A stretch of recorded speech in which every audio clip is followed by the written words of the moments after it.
Բարև ձեզ սիրելի բարեկամներ, եթերում Նոյան Տապանի քննարկում հաղորդաշարն է եւ այսօր մենք զրուցելու ենք Կեմերովեի մազի հայերի միության նախկին նախագահ Գյորգի Միրզախանյանի հետ։ Գյորգի Միրզախանյանին ձեր հետ շատերը ճանաչում են, հատկապես նրա այն գործերով, որ ինքը երկար ժամանակ տարիներ ի վեր դատական ճանապարհով փորձում էր պարզել Մոսկվայի եւ Կարսի պայմանագրերի կարգավիճակը, փորձում էր դրանք, եթե աշխատում են, լուծարել եւ ինչպես գիտեք, մեր նախորդ հաղորդումներից այդ դատական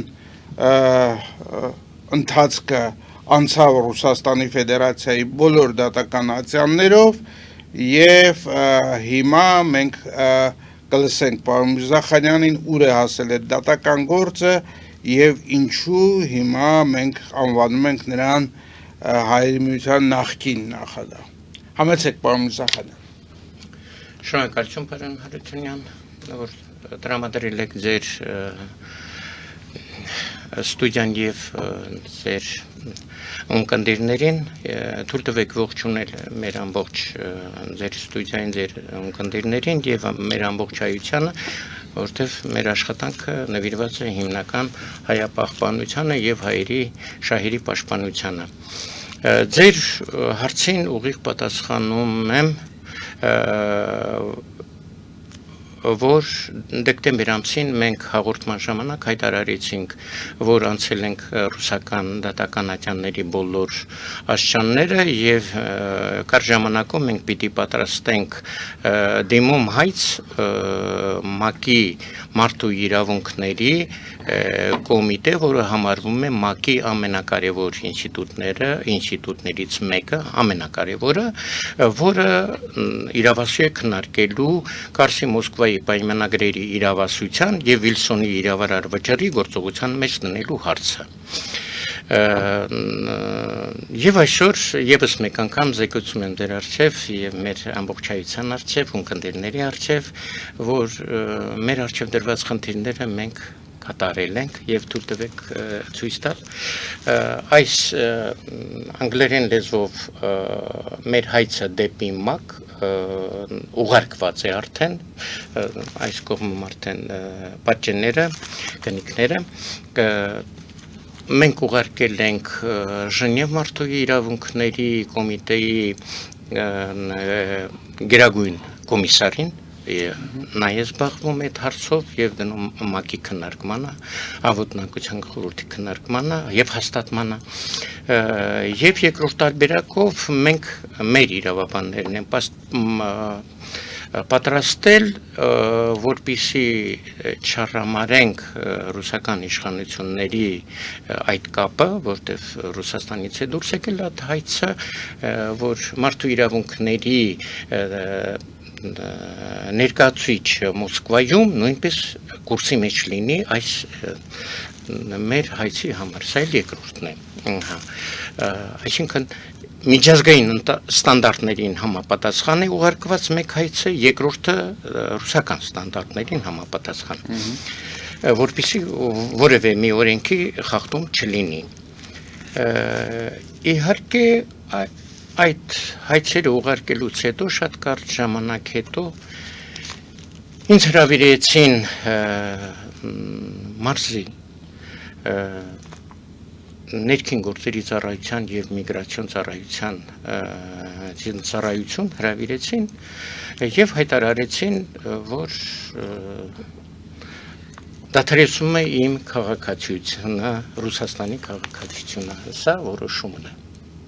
Այդ որոշման մեջ երկու բառով երկու կարևոր բան կա, ես նշեմ, գրված է, որ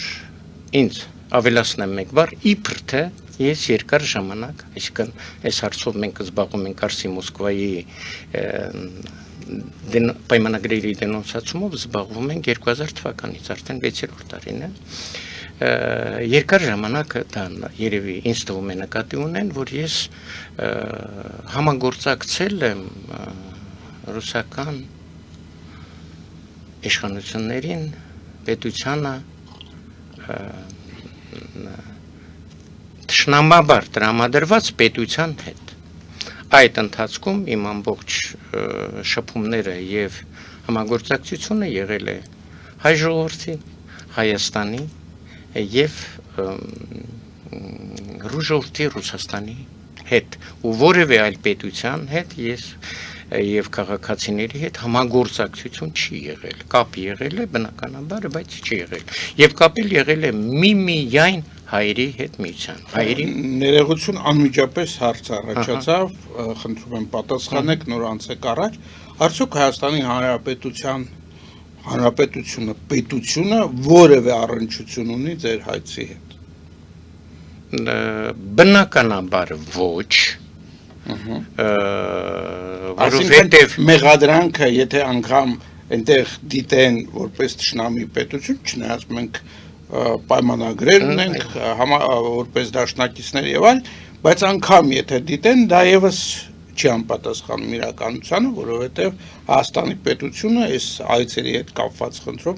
որևէ ձևով ներգրաված չի։ Ես ամոթ իրենց եմ ասում։ Ես չեմ ասում, բանը իրենց պաշտպանելու համար, բայց այդպես է թե ոչ։ Շնորհակալություն, ճիշտ հարց տվեցիք, ես էլ երբ որ հայտարարություն արեցին, առաջի հարցը տվեցի, ասեցի, միթե իմ ամբողջ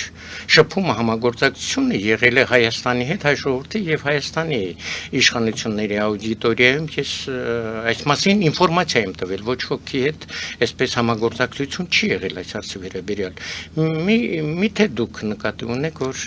Հայաստան պետությունը թշնամաբար տրամադրված կամ հայ ժողովուրդը, որը չի համապատասխան իրականությանը։ Պատասխանը բարձ ասեմ,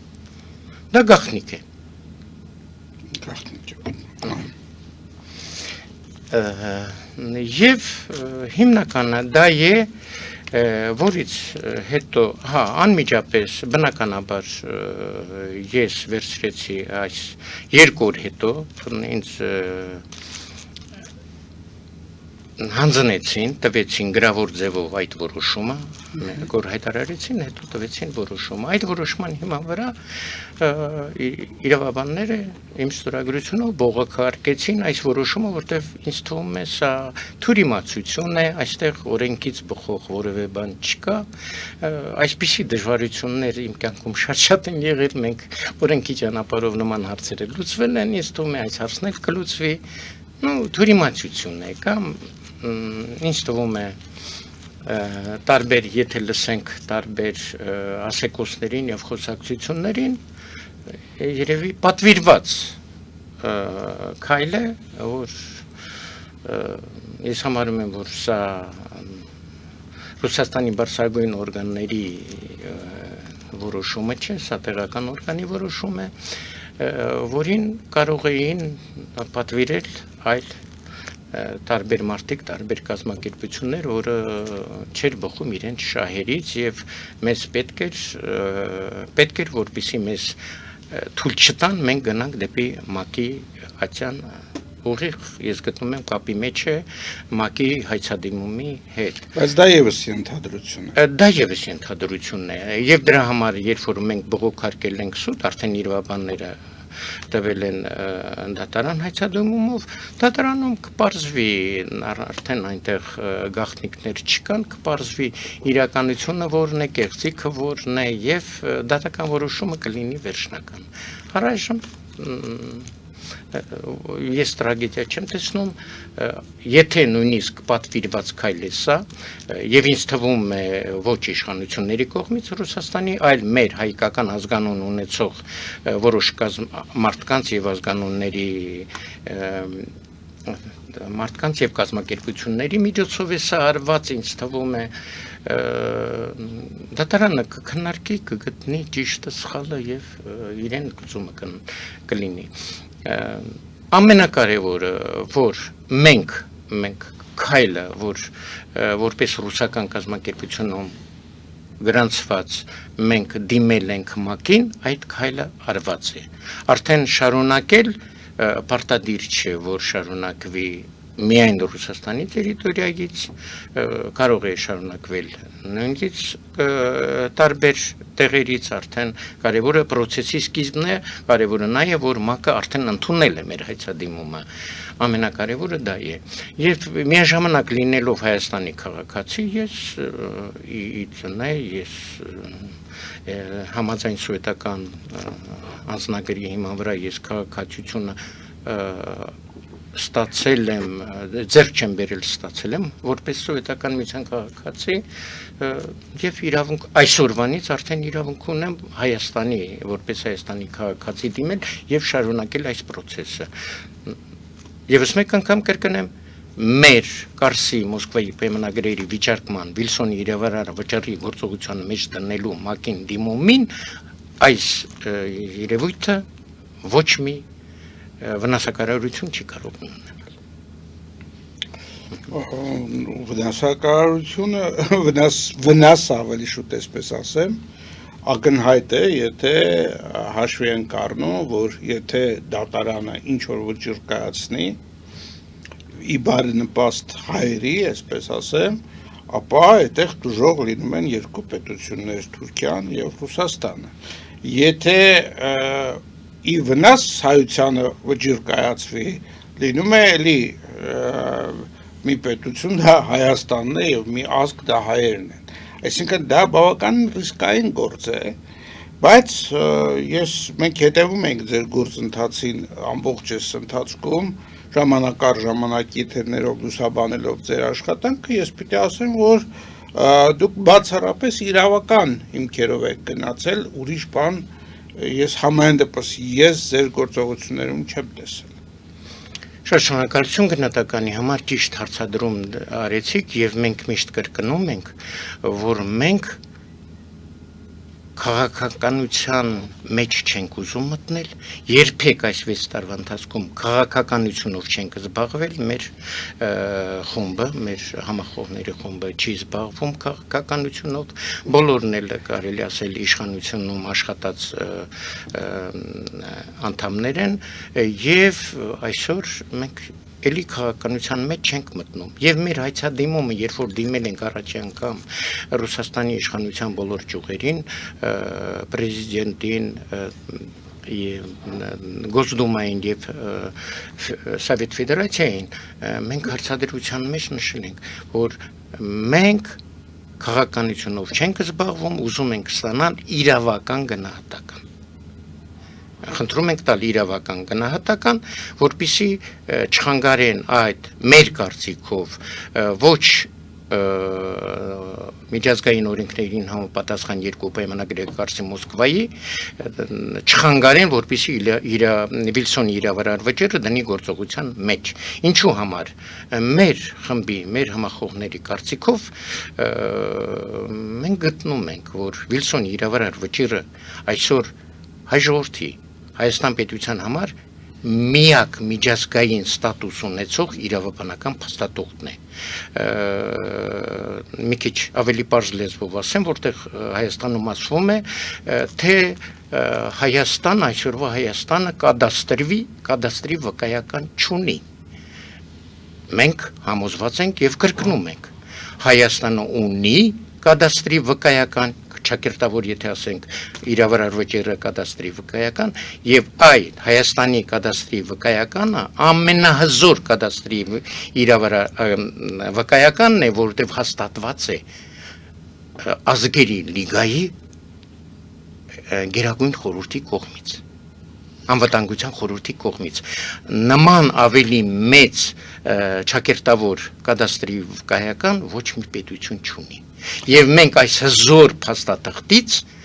105 տարուց ավելին չգիտես ինչու, թուրիմացաբար, սխալմամբ, թե կեղծիքների պատճառով չեն կարողացել օգտվել։ Իհարկե 70 տարի սովետական միության ժամանակ չէին կարող օգտվել, որտեղ Հայաստանը սուվերեն պետություն չէր, Հայաստանի Հանրապետությունը իսկ վերջին 35 տարին, այսպես կարելի ասել, հայ ժողովուրդը բաց է թողել։ Վրիպել է։ Պարոն Միրզախանյան, իմ ուրեմն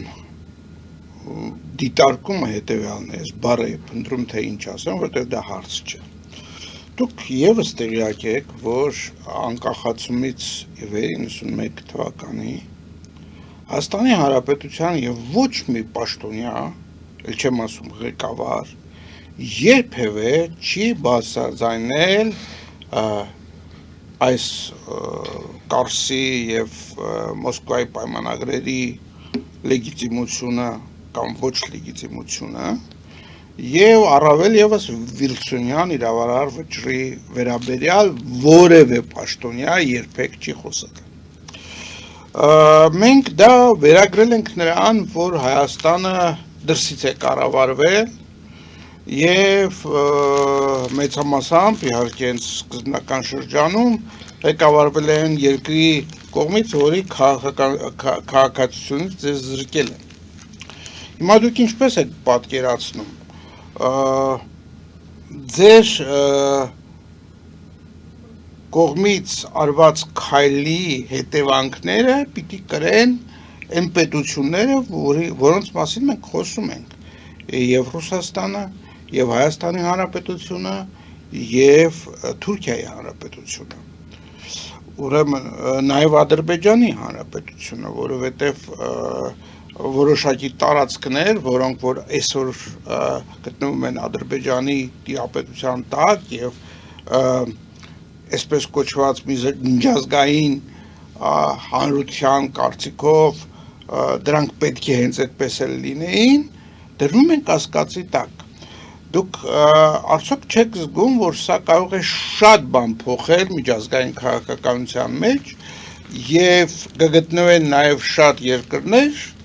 գերտերություններ, որոնք կուզեն օգտվել այս դատական process-ի առաջացած կամ բարձրաձայնված խնդիրներից, որովհետև իրականության մեջ այդ խնդիրները շատ քիչ մարդիկ են բարձրաձայնել։ Մատների վրա կարելի է հաշվել, ես ուզում եմ տալ պարոն Արա Պապյանի անունը, Վարշակ Փիլոսյանի անունը, Տիգրան Փաշաբեզյանի անունը եւ էլի մի քանի մարդկանց, որոնք որ պարբերաբար իրավական տեսակետից գնահատականներ են տվել այս ստեղծված իրավիճակին։ Շնորհակալություն, դուք շատ լայնածավալ հարց տվեցիք, ես կփորձեմ մաս-մաս պատասխանել, ուրեմն մենք, որ 20 թվականի մարտի 15-ին առաջ անգամ հնչեցրեցին Կարսի Մոսկվայի պայմանագրերի մասին մեր հայտարարությունը, որ մտադիր ենք բարձրագույն ատյանների առաջ բարձրացնել, այդ ձեր ասած բոլոր այդպես վտանգները եւ տարակուսանքները մենք անցել էինք եւ մեր մոտ կար, բայց հաշվի առնելով, որ մեր խմբում, մեր համախոհների մեջ, ասեցի, ես երկու անգամ եղել եմ Կուզբասում պատգամավոր, բարձրագույն իշխանության մեջ աշխատել եմ այնպիսի մարդկանց հետ, ինչպես է առաջին Քարտուղար Բակատինը, որը հետո դառավ Սովետական միության NVD-ի մինիստրը, հետո KGB-ի պետը, աշխատել եմ Տուլեևի հետ, որը լավագույն գուբերնատորներից մեկն էր եւ այդ փորձը, աշխատանքային կյանքի փորձը մեզ թույլ է տվել, որպեսզի կարողանանք հասկանալ ինչ է սպասվում։ Այսօր, որ սա եղավ, որ ինձ զրկեցին քաղաքականությունից, եւ առաջին օրը, երբ որ մենք հայցը տվել ենք 20 թվականին, 21 թվականին, հայտարարել ենք բարձրամբյոնից, մենք սպասել ենք, որ դա հնարավոր է լինի։ Բայց պատկերացրեք, 20 թվին բարձրացնում ենք ամբողջ իշխանության առջև, գնում ենք բոլոր դատական ճանապարհները, նման որոշում չեն անում հեղինակների վերաբերյալ։ Այսօր, երբ որ մենք դուրս եկանք արդեն բարձրագույն ատյան, այդ որոշումը կայացվեց։ Դա ինձ համար, մեր համար, որտեւ իմ առաջի տեղակալը մարզի, Կեմերոյի մարզի 25 տարի պրոկուրոր աշխատած, անձնավորությունը Ռաֆիկ, դատախազ աշխատած Ռաֆիկ Խոջայանն է, որը հիմա թոշակի է, բայց սերտ կապի մեջ ենք, աշխատում ենք, համախոհներ շատ ունենք, բոլորը մինիմում տեխնացուի, դոկտորի, ակադեմիկոսի մակարդակի, մենք ինտելեկտուալ խումբ ենք, իրավաբանների մեծ խումբ, այդ բոլոր հարցերը մենք ժամանակին էլ հիմա էլ քննարկում ենք եւ հիմա էլ պիտի բողոքարկենք եւ շարունակենք եւ հաշվի առնելով որ այդ ընթացքում հաստատեն որ Հայաստանի եւ ոչ իշխանությունների եւ ոչ որևէ մեկ կազմակերպություն մեր հետ կապ չի ունեցել ինչու որտեւ ամեն անգամ ելույթ ունենալուց ես հայտարարել եմ որ լավ կլինի այս մեր հայցին Ռուսաստանին միանա նաեւ Հայաստանում եղած որևէ ազգային կազմակերպություն, կուսակցություն, հասարակական կազմակերպություն եւ դիմի Հայաստանի իշխանություններին, որպեսզի նույնպես քննարկեն այս հարցը,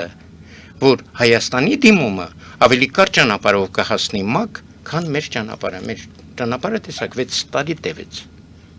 Իսկ Հայաստանը դա կարող էր անել 1 ամսում։ Հայաստանի ցանկացած իշխանության վարչապետի, նախագահի եւ ազգային ժողովի դիմում քննարկվելու էր 1 ամսվա մեջ։ Իսկ մեր այսօրվա տրված հայցը ամենակարճը 3 ամսում պիտի քննարկվի, ամենաերկարը 6 ամսում։ Եվ քանի process պիտի գնան, էլի երկար ճանապարհն է։ Հաշվի առնելով դա եւ սպասելով, որ սա պիտի լիներ, որպես Հայաստանի քաղաքացի ես մինչև ամսի 12 ունեցել եմ կրկնակի քաղաքացիություն, երկուսն էլ սովետական միության քաղաքացիությունով եմ դարել, ձեռքբերովին ոչ մեկը չի, հիմնական քաղաքացիությունը երկուսն էլ։ Զգալով, որտեղ նախորդ գրագրությունը, լուրերը կային, որ սպասվում է ինչ-որ բան, եթե մենք այդ քայլը անենք, մենք քայլը արեցինք, սպասում ենք դրան։ Դեկտեմբեր ամսին, որպես Հայաստանի քաղաքացի, մեր համախումբների հետ միասին ստեղծեցինք Հայաստանում, Վիլսոնյան Հայաստան, Հայության միության եւ արդար զարգացման հասարակական կազմակերպությունը, որը գրանցված է դեկտեմբերի 22-ին 2025 թվականին եւ վկայական կանոնադրությունը եւ վկայական գոյություն ունի, կնիկը գոյություն ունի եւ մենք արդեն հռչակագիր ենք ուղարկել բոլոր համահայկական կազմակերպություններին, որ ովքեր ուզում են կարող են միանալ, կարող են օգտվել մեր նյութերից, եթե ցանկություն ունեն, կարող են դիմել։ Պատկերացրեք, այդ երբ որ 2021 թվականին հայտարարեցինք խնդրում ենք ուզում ենք որ որևէ հայկական կազմակերպություն Հայաստանի կազմակերպություն զբաղվի դրանով որ շուտ այս հարցը բարձրանա ՄԱԿ-ի քննարկմանը հաշվի առնելով որ դեռ պատերազմը Արցախի չէր սկսվել մենք նույնիսկ հայտարարեցի եւ ձեր ամբիոնով եւ Մոսկվայում հայտարարեցի եթե մենք կարծի Մոսկվայի պայմանագրերի հարցը չբարձրացնենք ՄԱԿ-ի քննարկմանը պատերազմ լինելու է։ Դա ես հայտարարել եմ Մոսկվայում 21 թվականի մարտի 15-ին։ Հաշվի առնելով, որ ոչ մի հայկական կազմակերպություն այդ 5 տարվա ընթացքում չդիմեց Հայաստանի կառավարությանը, իշխանությունների որևէ ճյուղին, որ այդ Արսի Մոսկվայի պայմանագրերով եւ Վիլսոնի իրավարար վճիռը գործողության մեջ տնելու համար դիմի ՄԱԿ-ին մենք որոշեցինք այսպես եթե մենք Ռուսաստանում այդքան արել ենք Հայաստանում էլ եթե մենք չանենք ելով պիտի անի եւ դրա համար ոնց տարվա վերջին մենք ստեցինք համահունչ անվանումով Վիլսոնյան Հայաստան հասարակական կազմակերպությունը որի կանոնադրությունով գրված է միակ հարցը նույնպես օրենքի ճանապարհով իրավական ճանապարհով հասնել թերի մնացած ռուսական դատականատյաններում գնահատական ստանալ Մոսկվայի Կարսի պայմանագրերի մասին եւ պահանջել գործողության մեջ դնել Վիլսոնի իրավարար վճիռը որտեղ մենք համոզված ենք առաջի երկու պայմանագրերի գնահատականից հետո հետևելու է։ Բա որն է այն միակ միջազգային իրավական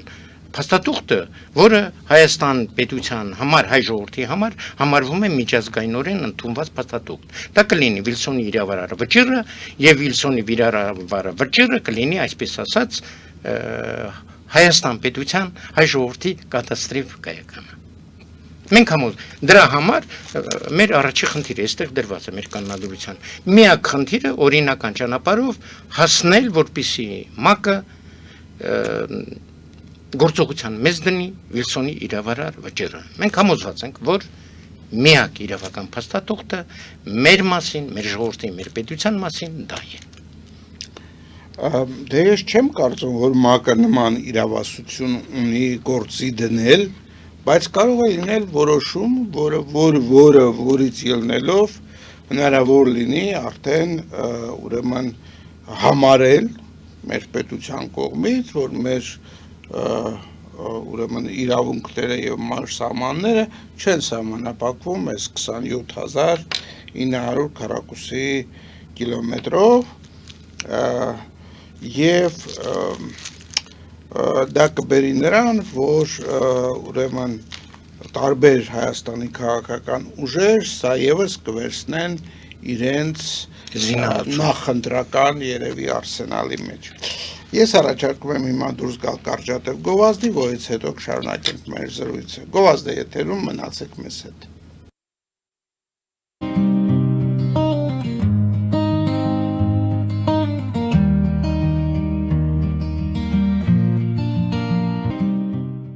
Ֆելիչե ժամանակակից ատամնաբուժական կլինիկա։ Այստեղ հարմարավետությունն ու խնամքն առաջնային են։ Այստեղ կիրառվում են ատամնաբուժական ամենաժամանակակից տեխնոլոգիաներ, ճշգրիտ ախտորոշում, արդյունավետ բուժում, նուրբ փորձառություն եւ անհատական մոտեցում։ Սկսած սովորական մանրուքներից մինչև առաջադեմ ընթացակարգեր, այստեղ դուք գտնվում եք բարձր որակավորում ունեցող եւ փորձառու ատամնաբուժական մասնագետների ձեռքերում։ Մեր բարեկամական եւ հյուրընկալ անձնակազմն այստեղ է յուրաքանչյուր այցը հաճելի դարձնելու համար։ Ֆելիչե, ձեր առողջ եւ ամենաերջանիկ շպիտը սկսվում է այստեղից։ Եկեք եւ բացահայտեք նորարարության փորձագիտության եւ կարեկցանքի կատարյալ համադրությունը։ Վաճառվում է գերմանական հնաոճ դաշնամուր 1892 թվականի արտադրության ֆոն Մուլբախ։ Գտնվում է գերազանց վիճակում։ Կինը 15000 ԱՄՆ դոլար։ Հեռախոսահամար 094 115 310։ Երևան փոստը Գրանադայի ուզում տեղեկացնում է։ Դրամական փոխանցումներ 1%-ով։ Օդանավով 1 փաունդը 2.99։ Նավով ուղարկեք 1 արկղ, երկրորդ արկղը անվճար։ Ավտոմեքենաների փոխադրում անհավատալի արժեքներով։ Ինչպես նաև կահույք եւ մեծ չափի բեռների փոխադրում։ Jackpot հագուստի խանութը երկրորդ մասնաճյուղն է բացել Գլենդելի սրտում, որտեղ կարող եք ձեռք բերել եվրոպական եւ ամերիկյան ընտիր հագուստեղեն, կոշկեղեն, աքսեսուարներ, պայուսակներ ամենահարմար արժեքներով։ Նաեւ կարող եք ցանկացած ապրանք պատվիրել եւ ձեռք բերել կարճ ժամանակում։ Jackpot-ի Գլենդելի հասցեն է 1135 North Pacific Avenue, հեռախոս 818 813 2252։ Jackpot հագուստի լավագույն կենտրոնը Գլենդելում։ 60-ից ավելի ճանաչված եվրոպական բրենդների ինքնատիպ, չկրկնվող եւ մատչելի ընտրանին Fortuna Home and Country House խանութ սրահում։ Նորավոճ սպասք եւ կահույք հորեկա բնագավառի համար, տեքստիլ տնտեսական ապրանքներ, ամեն ինչ գեղեցիկ կյանքի համար։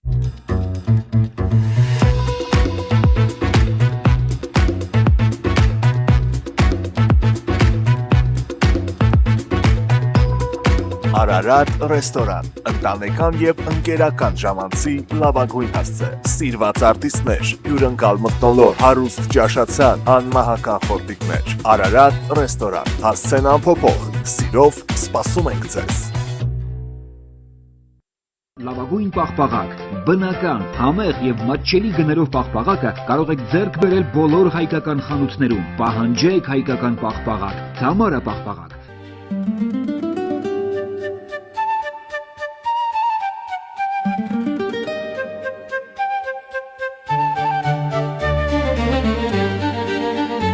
Նոյան տապան տպարան,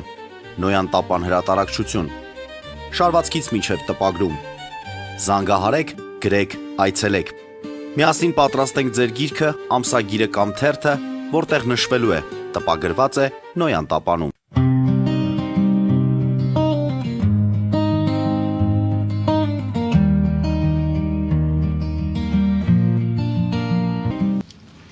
Մենք շարունակում ենք մեր հաղորդումը Կեմերովայի մարզի հայերի միության նախկին նախագահ Գյորգի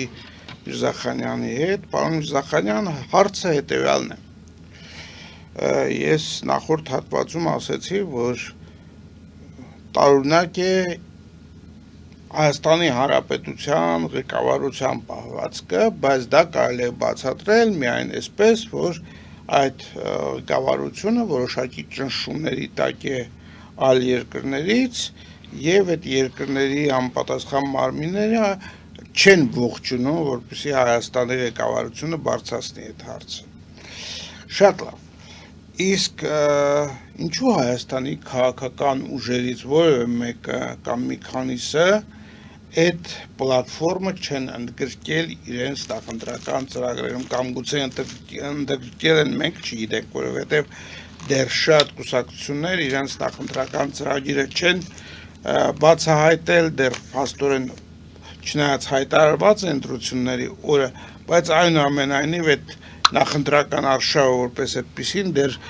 լրիվ սկսված չէ։ Ձեր կարծիքով Հայաստանում կան արդյոք կուսակցություններ, որոնք որ կարող են այդ պլատֆորմը վերցնել որպես իրենց նախընտրական։ Շնորհակալություն հարցի համար։ Մինչև պատասխանելը ինֆորմացիա տամ մի փոքր Վիլսոնյան Հայաստանը համաձայն Վիլսոնի իրավարար վաճառի որոշմամբ տարածքը ճշտված վերջին արխիվային Ամերիկայի արխիվային փաստաթղթերի եւ Վիլսոնի իրավարար վաճառի բնօրինակի, որը կա Պապյանի մոտ եւ կա Ամերիկայում, որ մեր հայերը սենատորների միջոցով վերցրել են 214,000 քառակուսի կիլոմետր է։ Այսինքն Հայաստանի կադաստրի վկայականը ունի 214,000 քառակուսի կիլոմետր տարածք։ Այդ տարածքի մասին ենք մենք խոսում, բայց ձեր հարցին պատասխանեմ, ես արդեն ասեցի, ոչ մի կազմակերպություն չի դիմել, բայց հետո, երբ որ մենք հայտարարեցինք Վիլսոնյան Հայաստան կազմակերպությունը ստեղծելուց հետո, երկու կազմակերպություն ինձ զանգահարեցին, ինֆորմացիա տվեցին, որ իրենք փորձել են դիմել են մեկը վարչապետի ապարատ, վարչապետին, մեկը նախագահին։ Երկու հաջողություններն էլ, երկու դիմումներն էլ մնացել են անպատասխան, որից հետո իրենք չեն շարունակել։ Իսկ եթե չկա պատասխան, դու դատարան չես կարող դիմել, կամ պիտի դիմեին, որպեսզի պատասխան ստանան։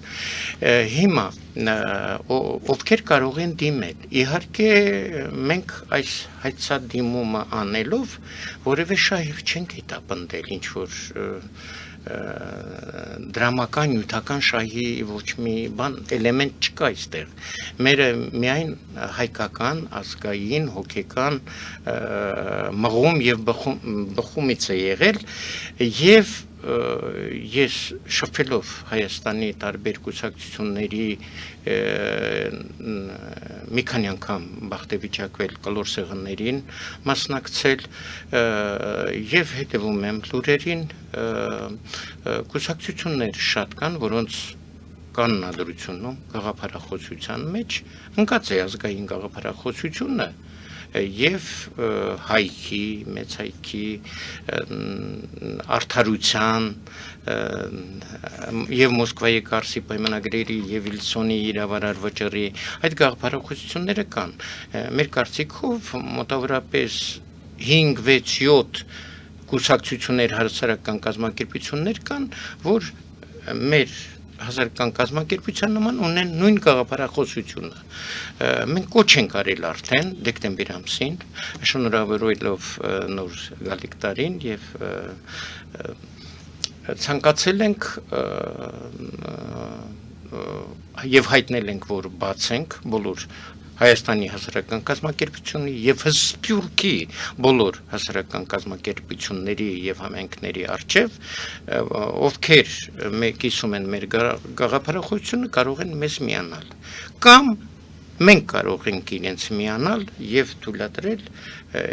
եւ համաձայնվել, որպեսզի իրենք վերցնելով մեր գաղափարախոսությունը համախմբվեն այդ գաղափարախոսության շուրջը, քանի որ սա զգային է շատ կուսակցություններ, կազմակերպություններ Հայաստանում, որոնք հիմա գնում են ընտրությունների, մենք կուզենայինք, որ այս գաղափարախոսությունը վերցնեին, դարձնեին դրոշակ իրենց ընտրությունների համար, որովհետև մենք գտնում ենք, որ ազգային կարելի է համարել այն կուսակցությունը, այն կազմակերպությունը, որը կընդունի եւ կհամաձայնվի, որ Հայաստան պետության արտաքին քաղաքականությունը պիտի լինի միայն Վիլսոնյան իրավարար վճռի գործողության մեջ դնելը։ Առանց արդարության այն իրավունքի օգտագործման, իրագործման, որը դեռ 105 տարի առաջ միջազգային բարձրագույն օրգան ազգերի լիգան տվել է հայ ժողովրդին, առանց օգտագործելու այդ իրավունքը մենք չեն կարող այսպես սուվերենություն ունենալ ազգային մեծ գաղափարախոսություն եւ ազգային սուվերեն քաղաքականություն վարել։ Այս տարածքով մենք իհարկե կարող ենք գոյատևել, բայց ոչ սուվերեն քաղաքականություն վարել։ Գիտեմ այդպես ուժեր կան եւ նրանք ես կցանկանայի որ միանան մեզ։ Հասկանալի է ձեր պատասխանը, բայց եւս մեկ հարց, երևի վերջինը, որտեղ մեր հաղորդման ժամանակը մոտենում է ավարտին։ Տեսեք, դուք խոսում եք 100 տարի առաջվա իրադարձությունների մասին։ Մենք ընդամենը 4-5 տարի առաջ ունեցանք խնդիրներ, նույնիսկ ավելի քիչ ժամանակ, 2023 թվականը ունեցանք 2020 թվականը, երբ մեր աչքի առաջ Արցախը հայազրկվեց,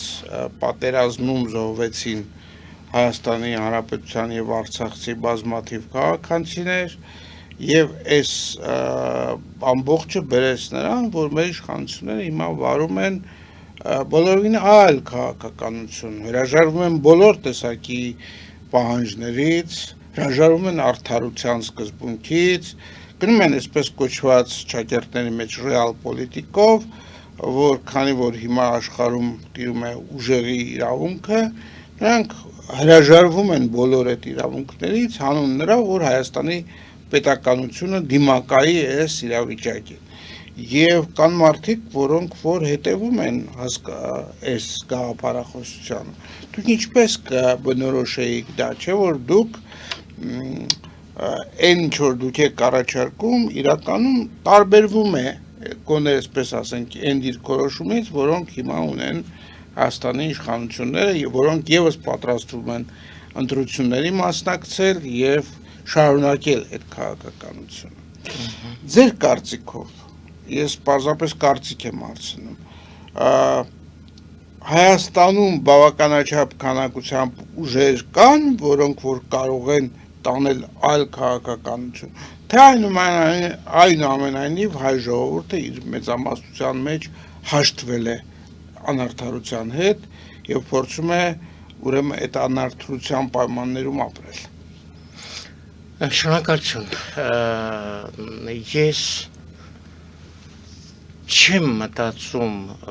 որ պարտվողական քաղաքականությունը եւ գաղափարախոսությունը դա դրական երևույթ է։ Եվ գտնում են, որ հաջողության հասնում է այն քաղաքացին, այն մարդը, այն հասարակական կազմակերպությունը, կուսակցությունը, որը իրեն առջև խնդիր է դնում միայն հաղթանակի։ Եվ մենք էլ այդ ճանապարհով միայն հաղթանակ տեսնելով մեր առջևում այդպես են գնացել եւ Հայաստանում տեսնում եմ մի քանի կուսակցություններ բազմաթիվ, մինչև տասնյակ, կան կազմակերպություններ, որոնք ուզում են հաղթանակով գնալ, բայց հաղթանակի գնալ, բայց այսպես պարտվողական հոգեբանությունը գոյություն ունի եւ մեր հասարակության մեջ եւ մեր ինտելիգենցիայի մեջ, էլիտայի մեջ, այսպես ասած, էլիտայի ես գտնում եմ, որ բավական ժամանակ կա մինչև ընտրություններ, մեր հասարակական կազմակերպությունները, մեր էլիտան, մեր հասարակ ժողովուրդը Հայաստանի կարող են սթափվել, թոթափել այդ պարտվողականության, ընկճվածության այդ լուծը եւ ընտրություններին կգնան այսպես հաղթողի տրամադրությունով եւ ես սպասում եմ, որ ազգային ուժերը այս ընտրություններում կունենան հաղթանակ, եթե միանան լուրջ գաղափարախոսության շուրջը։ Լուրջ գաղափարախոսություններից մեկը, մեզ համար ամենակարևորը, մենք համարում ենք Վիլսոնի իրավարար վճիռը։ Եթե միանան կուսակցությունների այդ գաղափարախոսության հենքի վրա եւ գնան ընտրություն, ինձ թվում է մեր ժողովուրդը նույնպես կստափվի, կողքեվորվի եւ մենք կունենանք ապագա հաշվի առնելով, որ մենք բացի դրանից ունենք այնպիսի երկիր 30,000 քառակուսում այնպիսի հարստություններ ունենք, որ աշխարհի ոչ մի երկիր այդ հարստությունները չունի։ Դա էլ երկրորդ տնտեսական հիմքն է, որին մենք առանձին հաղորդում կնվիրենք։ Սելի բարեկամներ, ուզում եմ շնորհակալություն հայտնել ձեր անունից պարոն Գյորգի Միրզախանյանին եւ հայտնել նաեւ, որ տնտեսական հնարավորությունների վերաբերյալ մենք մոտ օրերս հաղորդում կազմակերպենք եւ կլսենք պարոն Միրզախանյանին, որը ինքը հանքարդյունաբերող է, այն հնարավորությունների մասին, որը ունի Հայաստանը հազվագյուտ մետաղների մասով։ Շնորհակալություն պարոն Միրզախանյան, սելի հեռուստադիտողներ, մաղթում եմ ձեզ ամենայն բարիք եւ մինչեւ նոր հանդիպում։